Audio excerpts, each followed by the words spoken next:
Hello friends, Pandian ஸ்டோரில் என்ன நடக்குதுன்னு பார்க்கலாம் வாங்க. வீடியோவை ஸ்கிப் பண்ணாமல் கடைசி வரைக்கும் பாருங்கள். நம்ம கோமதி பயங்கரமாக கோவப்படுறாங்க மீனா மேலே. இங்கே பாரு மீனா, இதுக்கப்புறம் நீ என் முகத்துலேயே முழிக்காத. சி, போய் இந்த கேடுகட்டவு கூட சேர்ந்துக்கிட்டு சுற்றிக்கிட்டு இருக்கியா? இவளுக்கு பறிஞ்சுக்கிட்டுக்கிட்டு வந்து என்கிட்ட பேசிக்கிட்டு இருக்க. இங்கே பாரு, நீங்கள் 2 பேரும் நினைக்கிறது எதுவுமே நடக்காது. நான் இங்கேருந்து கிளம்புறேன் அப்படின்னு சொல்லிட்டு அங்கேருந்து கிளம்ப போகவும் பாக்கியம் பயங்கரமாக கேள்வி கேட்குறாங்க. இங்கே பாரு கோமதி அப்படின்னு சொல்லிட்டு, யாரை பார்த்து பேரை சொல்லி கூப்பிட்றீங்க? ஏன் மட்டும் மரியாதை எதுவும் இல்லையா அப்படின்னு சொல்லிட்டு, என் பொண்ணுக்கு நீங்கள் மரியாதை கொடுத்து பேசாதப்போ நான் எதுக்காக உங்களுக்கு மரியாதை கொடுக்கணும்? உடனே மீனா இருந்துட்டு, ஐயோ நீங்கள் கொஞ்சம் சும்மா இருக்கீங்களா? எதுக்காக தேவையில்லாமல் நடுவில் புகுந்து பேசிக்கிட்டு இருக்கீங்க? கொஞ்ச நேரம் பக்கமாக போய் உட்கார்றீங்களா அப்படின்னு சொல்லிட்டு, எங்கள் பாரு மீனா, என் பொண்ணோட வாழ்க்கை விஷயம் இது, அதனால் நான் பேசியே தான் ஆகுவேன். யாருக்கிட்டையுமே நான் கையேந்திரவ கிடையாது. நான் 4 ரூபா ஒருத்தவங்களுக்கு கொடுத்து தான் பழக்கம் அப்படின்னு சொல்லிட்டு இங்கே பாக்கி அவங்க பொய் அவுத்து விடவும் இங்கே மயிலுக்கு பயங்கரமாக எரிச்சல் ஆகுது. நம்ம கோமதி இருந்துட்டு, ஆமாம் ஆமாம் ஆமாம், நீங்கள் வாரி கொடுக்குற வள்ளல் பரம்பரையாகவே இருந்துட்டு போங்க. தேவையில்லாமல் என்கிட்ட எந்த ஒரு பேச்சும் வேண்டாம். நீங்கள் வேணா இங்கே நின்று பேசுங்க, நான் கிளம்புறேன் அப்படின்னு சொல்லிட்டு கிளம்ப போகுவோம். இங்கே பாருமா, அப்படியெல்லாம் உன்னை விட்டுட முடியாது. இங்கே பாருங்கள், என் பொண்ணு வாழ்க்கைக்கு ஒரு பதில் கிடைச்சியே ஆகணும் அப்படின்னு சொல்லிட்டு உடனே மீனா இருந்துட்டு, இவங்க இங்கே இருந்தாங்க அப்படின்னா கண்டிப்பாக மயிலாக்காவோட வாழ்க்கைக்கு நல்லதும் நடக்காது, எதுவுமே நடக்காது. இவங்களை இங்கேருந்து ஃபஸ்ட்டு கூட்டிகிட்டு போகணும் அப்படின்னு சொல்லிட்டு, அக்கா நான் உங்கள் அம்மாவை நான் தூரமாக கூட்டிகிட்டு போயிடுறேன். தயவு செஞ்சு உங்கள் மனசில் உள்ளதை எல்லாத்தையுமே அத்தைக்கிட்ட பேசிடுங்க ப்ளீஸ்க்கா அப்படின்னு சொல்லிட்டு, மயிலே அக்கா ப்ளீஸ்க்கா அப்படின்னு சொல்லி கெஞ்சவும், இல்லை மீனா, எனக்கு ஒரு மாதிரி பயமாக இருக்குது. இங்கே பாருக்கா, அது நம்ம அத்தை தானே, பேசுங்க அப்படின்னு சொல்லிட்டு இங்கே பாக்கியத்துக்கிட்ட வந்து, இங்கே பாருங்கள் நீங்கள் வாங்க அப்படின்னு சொல்லிட்டு வழுக்கட்டாயமாக பிடிச்சி தரன்னு இழுத்துட்டு போயிடுறாங்க நம்ம மீனா. இப்போது இங்கே கோமதிக்கு மயில் முகத்தை பார்க்கவே பிடிக்கல. முகத்தை பார்க்கவே எனக்கு அருவெறுப்பாக இருக்குது. சி, உன்னை பார்த்தாவே நாங்கள் ஜெயிலில் எம்பிட்டெல்லாம் கஷ்டப்பட்டோம். ஜெயிலு, கோர்ட்டு, ஊருன்னு எல்லாரும் முன்னாடி அவமானப்பட்டு தானே முன்னாடி வந்து நிற்குது. சி, உன்ன மாதிரி ஒரு மருமகளை சம்பாதிக்கிறதுக்கு நான் போன ஜென்மத்தில் பாவம் பண்ணியிருக்கேன் போல். அதனால தான் உன்ன மாதிரி ஒரு கேடு கட்டவே எனக்கு மருமகளாக வந்திருக்கா அப்படின்னு சொல்லிட்டு கண்டபடி நம்ம கோமதி பேசிக்கிட்டே இருக்காங்க. உடனே மயில் இருந்துட்டு, அத்தை என்னை மன்னிச்சிருங்க அத்தை அப்படின்னு சொல்லிட்டு முதல்ல காலில் விழுந்து மன்னிப்பு கேட்கவும், நம்ம கோமதி இருந்துட்டு, உன் மன்னிப்பை தூக்கின்னு போய் குப்பையில் போடுடி, உன் மன்னிப்பெல்லாம் எனக்கு வேண்டவே வேண்டாம் அப்படின்னு சொல்லிட்டு, அத்தை இங்கே பாருங்க அத்தை, நான் சொல்கிறத ஒரே நிமிஷம் காது கொடுத்து கேளுங்க அத்தை. நான் பண்ணது மிகப்பெரிய தப்பு தான் அத்தை. என் அப்பாவும் அம்மாவும் எனக்கு கல்யாணம் நடந்தால் போதும்னு சொல்லிட்டு வாய்க்கு வந்த பொய்யெல்லாம் சொல்லிட்டாங்க. எங்கே அந்த உண்மை தெரிஞ்சது அப்படின்னா என்னையும் நீங்கள் வீட்டை விட்டு அனுப்பிடுவீங்களோ அப்படின்னு சொல்லிட்டு ஒவ்வொரு நிமிஷமும் அந்த உண்மையை மறைச்சிக்கிட்டு நான் எவ்வளோ பயத்தோடு வாழ்ந்துக்கிட்டு இருந்தேன் தெரியுமா? ஆமாம், பின்ன பொய் சொல்லி ஒரு குடும்பத்தை ஏமாத்தினேன் அப்படின்னா பயந்துக்கிட்டு தான் வாழணும். உண்மையாகவும் நேர்மையாகவும் இருந்தால் ஏன் பயப்படணும்? நேர்மையாக இருக்கணும். உங்களை மாதிரி ஏமாத்துக்காரங்களாம் இருக்கவே கூடாது. அப்படி இருந்தால் ஒவ்வொரு நிமிஷமும் பயத்தோடு தான் வாழ்க்கை போகும். பின்ன தப்பு பண்ணால் தண்டனை அனுபவிச்சு தான் ஆகணும். தப்பு பண்ணதுக்கான தண்டனையை தான் நீ இப்போ அனுபவிச்சுக்கிட்டு இருக்க. ஒரு நாளும் நீ எங்கள் வீட்டுக்கு வரவே முடியாது. என் பையன் கூட ஒன்றும் சேர்ந்து வாழவும் முடியாது. நீ என்ன தான் கெஞ்சி கதறினாலும் அதுக்கு நான் உன்னை விடவே மாட்டேன் அப்படின்னு சொல்லிட்டு கோமதி பேசிக்கிட்டே இருக்காங்க. இங்கே நம்ம மயிலை பேச விடாமல் மயில் சொல்கிறாங்க, அத்தை நான் சொல்கிறத ஒரே நிமிஷம் கேளுங்க அத்தை. நான் என்ன சொல்ல வரேன்றதை மட்டும் காது கொடுத்து கேளுங்க ப்ளீஸ் அத்தை. நடந்த எல்லாமே தப்பு தான். அதுக்கு எல்லாத்துக்குமா சேர்த்து நான் மன்னிப்பு கேட்டுக்கிறேன். என்ன பண்ணுறதுன்னு தெரியாமல் தான் ஒரு 2 வருஷமாக நான் உண்மையாக மறைச்சிட்டேன். அது மிகப்பெரிய தப்பு. அதை நான் உணர்ந்துட்டேன். இப்போ வரைக்குமே நான் ஒரு குற்ற உணர்ச்சியோடு தான் இருக்கேன். என்ன தான் நான் பொய் சொல்லிட்டு கல்யாணம் பண்ணிட்டு வந்திருந்தாலுமே அந்த குடும்பத்தில் உள்ள ஒவ்வொருத்தர் மேலேயுமே நான் உண்மையான பாசமும் அக்கறையும் தான் வச்சுக்கிட்டு இருந்தேன் தவிர மற்றபடி யாரையுமே நான் அதாவது தப்பான எண்ணத்தில் அந்த தப்பான திட்டத்தோடலாம் அந்த வீட்டுக்குள்ளே வரல. நான் நல்லபடியாக சந்தோஷமாக வாழணுன்ற எண்ணம் மட்டும்தான் இருந்தது. என்ன சொன்னேன், என் அம்மாவும் என் அப்பாவும் என் கல்யாணத்தை பொய் சொல்லி நடத்திட்டாங்க. அதனால தான் என்னுடைய வாழ்க்கை இங்கே வந்து நின்றுக்கிட்டு இருக்கு. அது மட்டும் இல்லாமல் இப்போ சொல்ல போகிற முக்கியமான விஷயத்த கேட்டிங்க அப்படின்னா நீங்கள் சந்தோஷப்படுவீங்க. ஆனால் அதை நீங்கள் நம்பினாதானே சந்தோஷப்படுவீங்க. இருந்தாலும் என் கடமை நான் சொல்கிறேன் அப்படின்னு சொல்லிட்டு தான் ப்ரெக்னெண்ட்டாக இருக்கிற விஷயத்த சொல்கிறாங்க. நம்ம வீட்டுக்கு ஒரு குட்டி குழந்தை வரப்போகுது அத்தை, நான் கர்ப்பமாக இருக்கேன் அப்படின்னு சொல்லவும், இதை கேட்ட இங்கே நம்ம கோமதி பயங்கரமாக ஷாக் ஆகுறாங்க. என்ன சொல்கிற நீ? நீ சொல்கிறதெல்லாம் நம்புறதுக்கு என்ன என் நெத்தியில் இழிச்ச வச்சுன்னு எழுதி வச்சிருக்கா? ஏற்கனவே நீ இப்படி ஒரு பொய்யை சொன்னவ தானே? அப்படி அதாவது அதனால் ஒரு பிரச்சனை வந்துமே நீ திருந்தவே இல்லைல்ல அப்படின்னு சொல்லிட்டு, அத்தை நான் உண்மையை தான் அத்தை சொல்கிறேன், இப்போவும் சரி அப்போவும் சரி நான் உண்மையை தான் சொன்னேன். ஏன் தான் என் வாழ்க்கையில் மட்டும் இப்படி ஏதாவது நடக்குதுன்னு தெரியல அத்தை. இப்போது நான் யதார்த்தமாக தான் மயக்கம் வந்து கீழே விழுந்து அதுக்கப்புறம் மீனா தான் ஹாஸ்பிட்டலுக்கு கூட்டிகிட்டு போனா. மீனாவும் நானும் யதார்த்தமாக போனோம். டாக்டர் வந்து நான் கர்ப்பமாக இருக்கிற விஷயத்த சொன்னாங்க. எனக்குமே பயங்கர சந்தோஷமாக இருந்தது அத்தை. அத்தை உண்மையாகவே உங்கள் பையனோட வாரிசை நான் என் வயிற்றில் சுமந்துக்கிட்டு இருக்கத்தை அப்படின்னு சொல்லிட்டு சொல்லவும், நான் எப்படி இதை நம்புறது அத்தை? அதுக்கான ரிப்போர்ட்ஸ் எல்லாமே இருக்குத்த அப்படின்னு சொல்லவும், ஆமாம் நீங்கள் உண்மையே பேசுகிறவங்க தான். அந்த ரிப்போர்ட் கூட ஒரு வேளை பொய்யா இருக்கலாம்ல, பொய்யா ரெடி பண்ணியிருக்கலாம்ல அத்தை. அப்படிலாம் எனக்கு ரெடி பண்ண தெரியாது அத்தை. ஆமாம் உனக்கு ஒன்றுமே தெரியாது, நீ ரொம்ப ரொம்ப நல்லவ அப்படின்னு சொல்லவும், அத்தை இந்த சாமி சத்தியமாக நான் ப்ரெக்னெண்ட்டாக தான் அத்தை இருக்கேன், தயவு செஞ்சு என்னை நம்புங்க அத்தை, உங்கள் பையனோட வாரிசை நான் சுமந்துக்கிட்டு இருக்கேன் அத்தை அப்படின்னு சொல்லவும், அப்போ தான் ஒரு சாமியார் அங்கே வராங்க. உடனே வந்துக்கிட்டு இருக்கப்பயே அந்த சாமியாருக்கு சாமியை வந்துடுது. அப்படியே பல்லெல்லாம் கொழிச்சிக்கிட்டு பயங்கரமாக சத்தம் போடுறாங்க. உடனே இங்கே கோமதிக்கு என்ன பண்ணுறதே தெரியல. தாயி உங்களுக்கு இனிமேல் நல்லதே நடக்கும், அந்த பொண்ணு சொல்கிறது எல்லாமே இப்போ உண்மைதான். உங்கள் குடும்பத்துக்கு ஒரு வாரிசு வரப்போகுது, அந்த வாரிசு வர போகிற மூலமாக நீங்கள் எல்லாருமே ஒன்று கூட போகிறீங்க, சந்தோஷமாக இருக்க போகிறீங்க, எல்லாமே நல்லதுக்கே தாயி. நீ அந்த பிள்ளைய நம்பு, உங்கள் வீட்டுக்கு ஒரு வாரிசு வரப்போகுது அப்படின்னு சொல்லிட்டு அந்த சாமியார் மயங்கி கீழே விழுந்துடுறாங்க. நம்ம கோமதிக்கு ஒன்றுமே புரியல. உடனே நம்ம மயில் இருந்துட்டு, பார்த்தீங்களா அத்தை நான் சொல்கிறது உண்மைன்னு சொல்லிட்டு அந்த சாமியே வந்து சாட்சி சொல்லுது. இப்போ இருக்கிறது இந்த சாமி மட்டும் தான் எனக்கு, இந்த சாமியே வந்து சாட்சி சொல்லிடுச்சு, இப்போயாவது நம்புறீங்களா அத்தை அப்படின்னு சொல்லவும், நம்ம கோமதிக்கே ஷாக்கிங்காக இருக்குது. நம்புகிறேன், இருந்தாலும் நீங்கள் தான் பொய்க்கார குடும்பமாச்சே, வாயை திறந்தாலே பொய்யா சொல்கிறீங்க, அப்புறம் எப்படி நீங்கள் சொல்கிறத நம்ப முடியும்? அத்தை மன்னிச்சிருங்க அத்தை, நடந்ததை எல்லாத்தையுமே நினச்சி நான் ஒவ்வொரு நாளும் குற்ற உணர்ச்சியோடு செத்துக்கிட்டு இருக்கேன் அத்தை அப்படின்னு சொல்லிட்டு சொல்கிறாங்க. நம்ம கோமதி கொஞ்ச நேரம் யோசிக்கிறாங்க. சரி இவ சொல்கிறது உண்மைதான் போல், கோவிலில் வச்சு சொல்கிறா, உண்மையை தான் சொல்லுவா போல். அப்போது சரவணனோட வாரிசு மயில் வயத்தில் வளர்ந்துக்கிட்டு இருக்கு. இப்படி இருக்கிறப்போ எப்படி சரவணனையும் மயிலையும் பிரிக்க முடியும்? அது மட்டும் இல்லாமல் இந்த விஷயம் தெரிஞ்சால் சரவணன் ஏற்றுக்குவானா இல்லை ஏற்றுக்க மாட்டானா, இல்லை வேறு என்ன முடிவெடுப்பான்னு சொல்லிட்டு கோமதி பயங்கரமாக யோசிக்கிறாங்க. என்னத்தை யோசிக்கிறீங்க அப்படின்னு சொல்லி கேட்கவும், அப்போ தான் இங்கே நம்ம கோமதி கேட்குறாங்க, ஏன் மயில் நீ இந்த விஷயத்த சரவணன் கிட்ட சொன்னியா? சொன்னத்த, இதே இடத்துல தான் அவங்கக்கிட்ட சொன்னேன். ஆனால் அவங்க என்னை ரொம்ப அசிங்கமாக பேசிட்டாங்க அத்தை அப்படின்னு சொல்லிட்டு.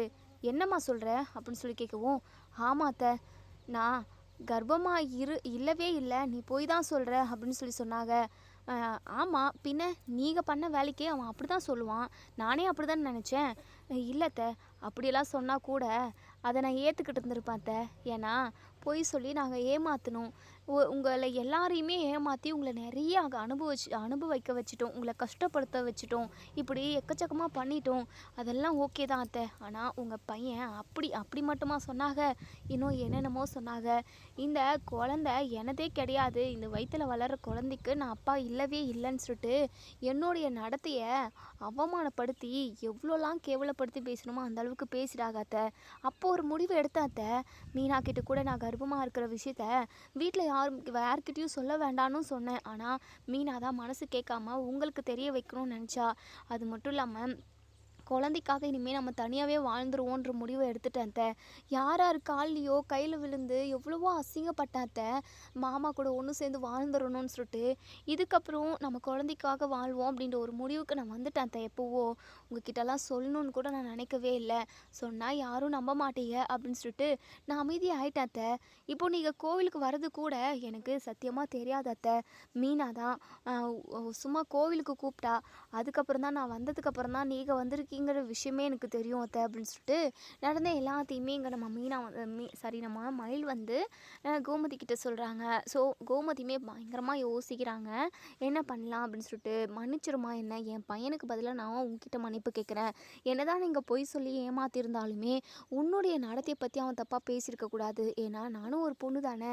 இப்படி ஒரு வார்த்தை கேட்குறப்போ கண்டிப்பாக எந்த ஒரு பொண்ணுக்குமே மனசுக்கு ரொம்ப வருத்தமாக தான் இருக்கும். அவன் ஏதோ கோவத்தில் தான்மா பேசியிருப்பான், மற்றபடி அவன் கண்டிப்பாக உன்னை அந்த மாதிரி தப்பாலாம் நினச்சி பேசியிருக்க மாட்டான், அதெல்லாம் நினச்சி நீ கவலைப்படாத அப்படின்னு சொல்லிட்டு நம்ம மயிலை தன்னோட நெஞ்சில் சாய்ச்சிக்கிறாங்க. அப்போ தான் கரெக்டாக இன்னொரு சைடு இங்கே நம்ம பாக்கியம் இருந்துட்டு, ஏ மீனா, என்ன நீ பாட்டுக்கு என்னை தரன்னு பிடிச்சி இழுத்துட்டு வந்துட்ட. அந்த கோமதி என்னெல்லாம் பேசுகிறா, இங்கே பாருங்க, என் அத்தைக்கு மரியாதை கொடுத்து பேசுங்க. சரி சரி, மரியாதைலாம் கொடுக்குறேன். இப்போ என் பொண்ணோட வாழ்க்கை என்னத்துக்கு ஆகிறது? இப்போ என் பொண்ணு என்ன தான் கர்ப்பமாக இருக்கேன் அப்படின்னு சொல்லிட்டு தலைப்பட அடித்து அடித்து சொல்லிக்கிட்டாலுமே யாருமே நம்ப மாட்டாங்க. 4 வார்த்தை நறுக்கு நறுக்குன்னு கேட்டால் தானே அவங்களுக்குமே புரியும். ஐயோ, நீங்கள் மயிலக்காவோட வாழ்க்கையை சரி பண்ணுறதா நினச்சிக்கிட்டு என்னென்னமோ பண்ணிக்கிட்டு இருக்கீங்க, அதெல்லாம் சரி வராதுங்க. சரி மீனா, அதான் இம்புட்டு நேரம் ஆச்சுல்ல, வா நம்ம போய் பார்ப்போம் அங்கே மயில் என்ன பண்ணிக்கிட்டு இருக்கான்னு சொல்லிட்டு. சரிங்க வாங்க போகலாம் அப்படின்னு சொல்லி போகவும் இங்கே மயிலும் நம்ம கோமதியும் ஹக் பண்ணிக்கிட்டு இருக்காங்க. நம்ம மயிலுக்கு ஆறுதல் சொல்லிக்கிட்டு இருக்காங்க கோமதி. இதை பார்த்த இங்கே நம்ம மீனாக்கும் அவ்வளோ ஒரு சந்தோஷம். அப்படியே சந்தோஷத்தில் சிரிக்கிறாங்க, கை தட்டுறாங்க, கை தட்டிக்கிட்டே வராங்க. அக்கா, அப்போது உங்கள் மாமியாரை பேசி வசியம் பண்ணிட்டியலா அப்படின்னு சொல்லி கேட்கவும், என்னடி வசியம் வசியம்ன்றீங்க, அப்போது ஏதாவது வசியம் இது பண்ணிட்டீங்களா அப்படின்னு சொல்லி கேட்கவும், ஐயோ அத்தை, அதெல்லாம் எங்களுக்கு என்ன ஏதுன்னு கூட தெரியாது. எப்படியாவது வயிற்றில் வளர்கிற குழந்தைக்கு சொந்தம் வேணும்னு நினச்சேன். அது பிறக்கிறப்போ அப்பா இல்லாமல் பாட்டி இல்லாமல் அப்பாவோட ஃபேமிலி இல்லாமல் இருந்துடக்கூடாதுல்ல, அதுக்காக தான் இவ்வளோ எஃபோர்ட் போட்டேன் அத்தை அப்படின்னு சொல்லிட்டு. என்ன தான் இருந்தாலும் நம்ம குடும்பத்துக்கு தெரியாமல் நீ மயில் கூட பேசிக்கிட்டு இருந்தது ரொம்ப தப்பு தாண்டி அப்படின்னு சொல்லிட்டு. அத்தை, அடிக்கடிக்கெல்லாம் பேசிக்க மாட்டோம் அத்தை, அக்கா தப்பான முடிவு எடுக்க போனாங்கல்ல, அப்பத்துல இருந்தா அக்காவுக்கு ஆறுதலாக நிற்கணும்னு நினச்சேன். அக்கா ரொம்பவே நொந்து போயிட்டாங்க அப்படி இப்படின்னு சொல்லிட்டு நடந்த எல்லாத்தையுமே சொல்கிறாங்க. சரிடி, இந்த விஷயத்தில் சரவணன் என்ன முடிவு எடுப்பான்னு எனக்கு ஒன்றுமே புரியலடி. அத்தை, நீங்கள் எதுக்கு இருக்கீங்க? எல்லாத்தையுமே பக்குவமா மாமா கிட்ட எடுத்து சொல்லுங்கள். நான் இப்போதைக்கு மயிலக்கா அவங்க வீட்லேயே இருக்கட்டும். அது மட்டும் இல்லாமல் நீங்கள் சரவணன் மாமா கிட்ட பேசி வீட்டில் உள்ள ஒட்டுமொத்த பேர்கிட்டையுமே மயிலக்கா கர்ப்பமாக இருக்கிற விஷயத்த சொல்லுங்கள். அதுக்கப்புறம் மாமாவே ஏதாவது ஒரு முடிவு எடுப்பாங்க. சரிங்களா? சரிடி, என்னமோ இனிமே பொய் சொல்கிறது, இந்த மாதிரி பித்தலாட்டம் பண்ணுறதெல்லாம் எதுவுமே இருக்கக்கூடாது, அதெல்லாம் சொல்லி வச்சிருடி மீனா அப்படின்னு சொல்லி கேட்கவும், அத்தை அதுக்கெல்லாம் வாய்ப்பே இல்லை அத்தை, மயிலக்கா பண்ண தப்பை நினச்சி உணர்ந்துட்டாங்க, திருந்திட்டாங்க. இதுக்கப்புறம் இப்படி ஒரு தப்பாக என்றைக்குமே அவங்க பண்ணவே மாட்டாங்க. நீங்கள் கவலையே படாதீங்கத்த அப்படின்னு சொல்லிட்டு. அதுக்கப்புறம் எங்கள் பாக்கியம் மயிலும் அவங்க வீட்டுக்கு போயிடுறாங்க. அங்கே மீனா ஆஃபீஸ்க்கு கூட போகாமல் நம்ம கோமதி கூடவே அவங்க வீட்டுக்கு வந்துடுறாங்க. இப்போது வீட்டுக்கு வந்ததுமே அப்பத்தா இருந்துட்டு மீனாவை பார்த்துட்டு, என்ன மீனா, இன்றைக்கி என்ன வேலைக்கு போகலையா அப்படின்னு சொல்லி கேட்கவும், அப்பத்தா இன்றைக்கி ரொம்ப சந்தோஷமான விஷயமெல்லாம் நடந்திருக்கு. அது எப்படி நான் ஆஃபீஸில் போய் உட்கார முடியும்? உங்கள் கூட எல்லாருக்கிட்டேயுமே அந்த விஷயத்த ஷேர் பண்ணி சந்தோஷமாக இருக்கிறது இல்லையா அப்படின்னு சொல்லவும், அப்படி என்னடி விஷயம் அப்படின்னு சொல்லி கேட்கவும், அப்போ தான் நம்ம மீனா இருந்துட்டு, அத்தை அந்த விஷயத்த உங்கள் வாயால் நீங்களே சொல்லுங்க அத்தை அப்படின்னு சொல்லிட்டு. இப்போது ராஜியுமே வராங்க, அரிசியுமே வராங்க. உடனே இங்கே நம்ம ராஜியுமே வாங்கக்கா அப்படின்னு சொல்லிட்டு, உடனே இது கோமதி இருந்துட்டு, அம்மா அந்த மயில் கர்ப்பமாக இருக்காளாமா அப்படின்னு சொல்லிட்டு. இதை கேட்ட இங்கே நம்ம அப்பத்தா ரொம்பவே சந்தோஷப்படுறாங்க. அதே சமயம் அவங்க பண்ண தப்பெல்லாம் ஞாபகத்துக்கு வரப்போ, என்னடி சொல்கிற, இது உண்மையா பொய்யா? அது மட்டும் இல்லாமல் பிரச்சனையில் இருக்கிறப்போ அவள் எப்படி கர்ப்பமாக முடியும் அப்படின்னு சொல்லிட்டு. உடனே மீனா இருந்துட்டு, அதே கேள்வி எனக்கும் இருந்தது அப்பத்தா, நானுமே கேட்டேன். என்னதான் சண்டை போய்கிட்டு இருந்தாலுமே அவங்க அந்யோன்யமாக தான் இருந்திருக்காங்க போல், அதான் அக்கா ப்ரெக்னென்ட் ஆயிருக்காங்க அப்படின்னு சொல்லிட்டு சொல்கிறாங்க. இப்போது அரசிக்குமே ரொம்ப சந்தோஷமாக தான் இருக்குது. எனக்கு சந்தோஷமாக தான் இருக்குது, நம்ம வீட்டுக்கு ஒரு குட்டி குழந்தை வரப்போகுது அப்படின்னு சொல்லிட்டு. ஆனால் மயிலக்கான்னாவே ஒரு மாதிரி இருக்குது. அவங்க ஸ்டேஷனுக்கு கூட்டிகிட்டு போனது, நம்ம எல்லாருமே குடும்பத்தோடு சேர்ந்து அழுதுகிட்டு இருந்தது, கோர்ட்டு அங்கே இங்கேன்னு போய் அலைஞ்சதுன்னு எனக்கு ஞாபகத்துக்கு வந்துக்கிட்டே இருக்குது. உண்மையாகவே அவங்கள எப்போவுமே நான் மன்னிக்கவே மாட்டேன். அவங்கள எனக்கு பிடிக்கவும் பிடிக்கல. அவங்க போய் ப்ரெக்னென்ட் ஆகிருந்துருக்காங்க.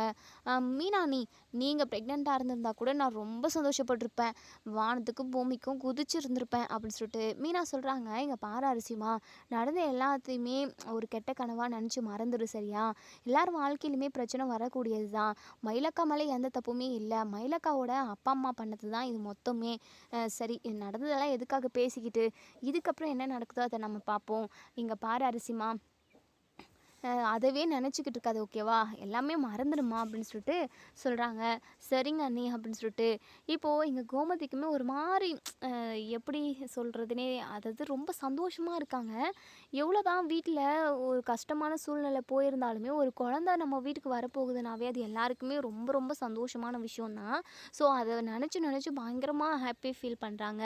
சரி, இந்த சந்தோஷத்தை கொண்டாடியே ஆகணும் அப்படின்னு சொல்லிட்டு கேசரி செஞ்சு இப்போது நம்ம மீனாவுக்கு, அரசிக்கு, ராஜிக்கு, பாட்டிமாவுக்கெல்லாம் கொடுக்குறாங்க.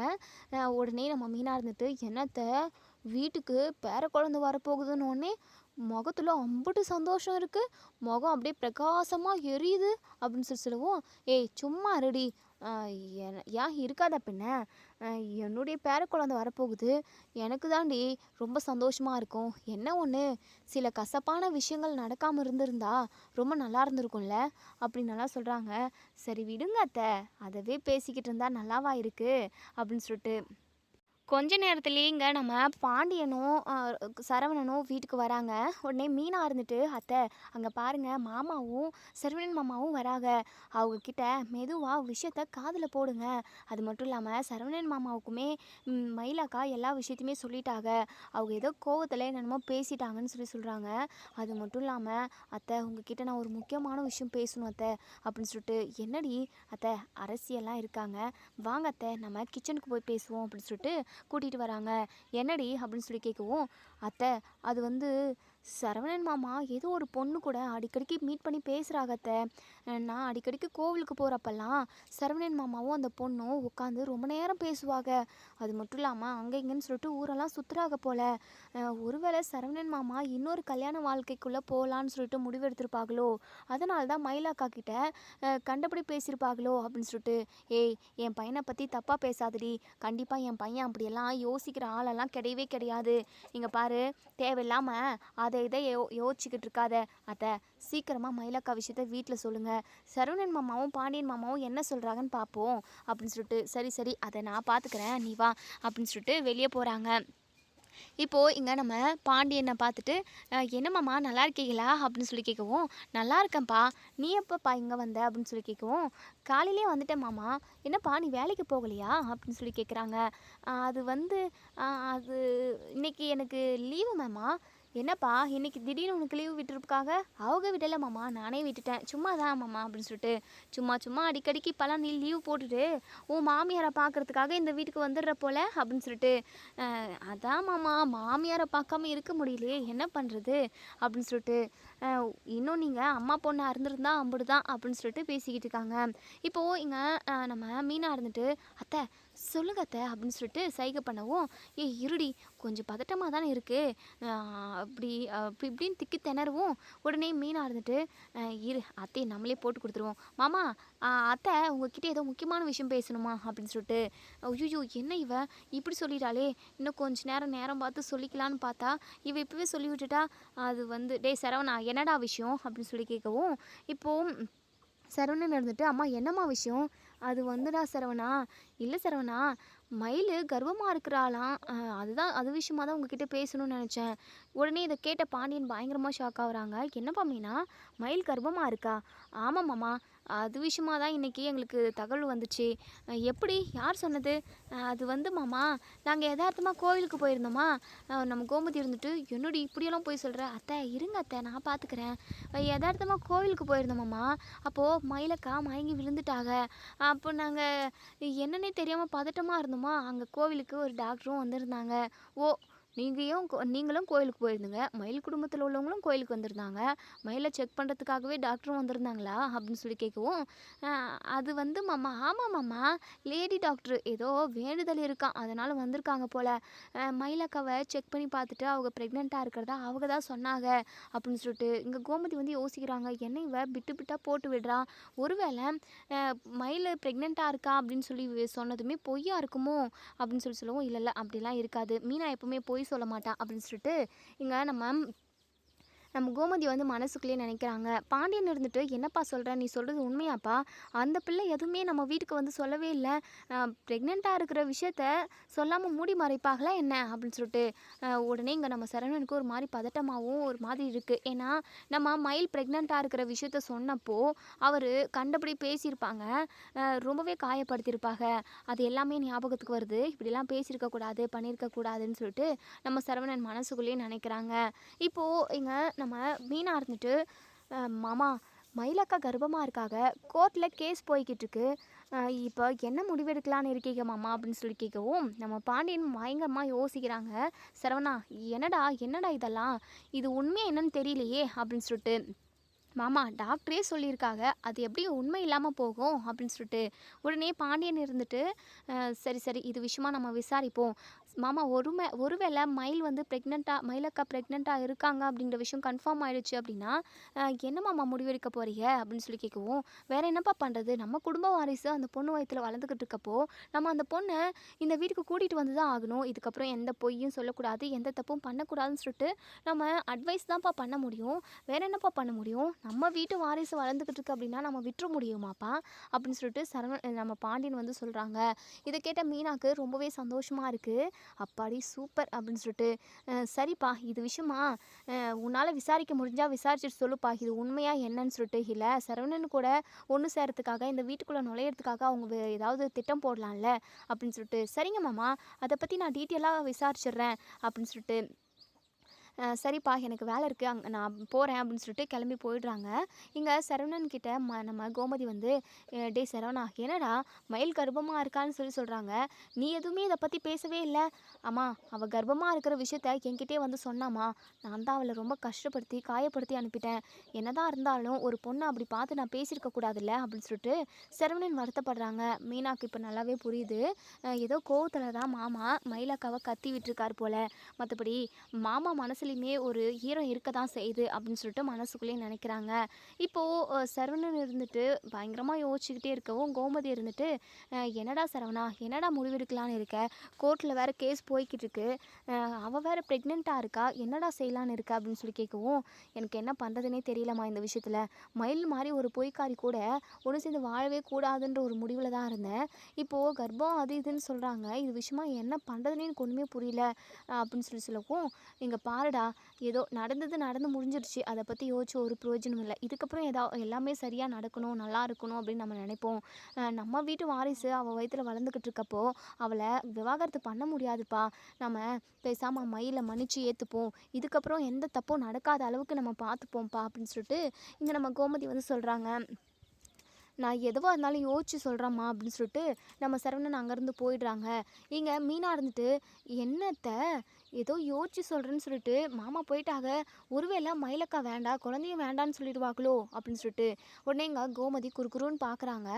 என்னத்த இப்படி பார்க்குறீங்க? இல்லடி, என்கிட்ட ஒரு கதையை சொன்னேன், இப்போது உங்கள் மாமா கிட்டேயும் சரவணன்கிட்டேயும் ஒரு கதையை சொன்னேன், எதுடி உண்மை? ரெண்டுமே உண்மையா ரெண்டுமே பொய்யா அப்படின்னு சொல்லி கேட்கவும், அத்தை அது ஒன்றும் இல்லை அத்தை, நம்ம 2 பேரும் கோவிலுக்கு வேணும்னே அவங்கள போய் மீட் பண்ணி பேசணும் அப்படின்னு சொல்லி தெரிஞ்சா மாமா இன்னும் தானே நம்ம மேலே கோவப்படுவாங்க, அதான் ஒரு பிட்டு போட்டேன்.